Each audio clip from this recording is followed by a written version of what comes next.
you're convinced that the song that you've written is about your ex-girlfriend. And then when you're super high, you listen and you can hear yourself actually singing about something else. So now you have a conscious understanding of something your unconscious is implanted in the art.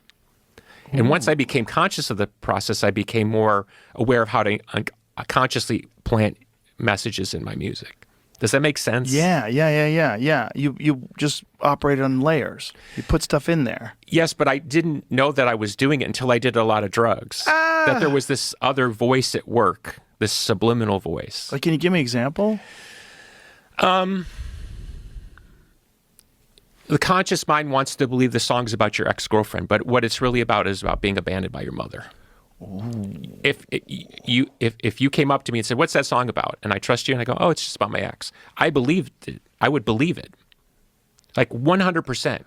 And then I listened to it high on drugs, and I'm like, "Oh my God, I'm singing about my mother," and I'm weeping.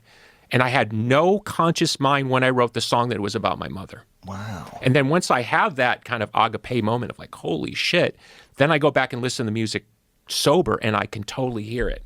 And then where it gets really weird is people would come up to me and say, that song, that reminded me of my relationship with my mother. Thank you. That healed, like, whoa. People would come up and respond to me on the unconscious recognition, not what I thought I wrote the song about.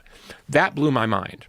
That there was this other person in their layer at work. And I gained a lot more respect for like, I guess you would call it the shamanic aspects of art. I don't know if you ever read Castaneda's, but, do you ever read Castaneda's?